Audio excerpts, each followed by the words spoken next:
I think it's true that believing is seeing, and science is the platform that we have right now in our civilization, in our culture, that provides for us the rationale for believing things.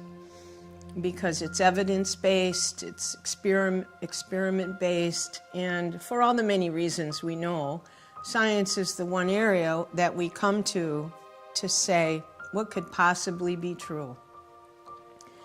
And because our instrumentation is becoming more technologically evolved, our consciousness is more evolved, therefore our equipment is more evolved, therefore we can measure what we could never measure before, therefore we're able to move into realms of measuring consciousness, its impact, electromagnetic field. We know the impact of happiness on our DNA.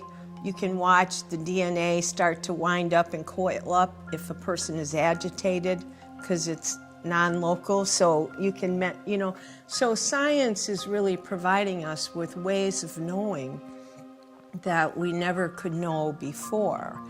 And consciousness always remains the same. Consciousness will never change, but our ability to access it, to talk about it, to engage with it, to be moved by it, and to have it move us is always, I think, amplified by the possibilities of science.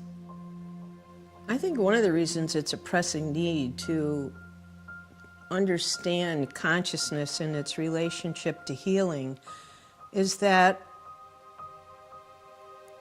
to this point in our history as human beings, we've been believing in a mythology that hasn't served us. It's a mythology where we abdicate our power, where we think there's outside forces that are like puppeteers making things happen. And whether it's one God or hundreds of gods, we are abdicating all the time.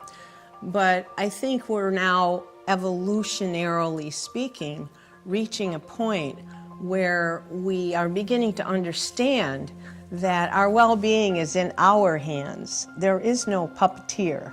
We are the agents of our own health and our own well-being. And so without these consciousness studies, it's going to be a hard sell to replace an old mythology with a mythology that empowers people to be the gods we're here to be, that every sacred book has ever said. That's what we're here to do and be. Every great teacher and master has said that to us. And so we can't replace the mythology with a new religion. We have to replace it with a science-based new story, which is why we look for consciousness studies to support the reality that with my mind, I can heal me, you, my mother. With my love, I can heal. With my hands, I can heal. And this is not just fantasy. This is the actualization of the potential that they've been talking about for 5,000 years. So it's our turn, and I'm glad it's our turn because we can do it. And she is a great instigator of it getting done.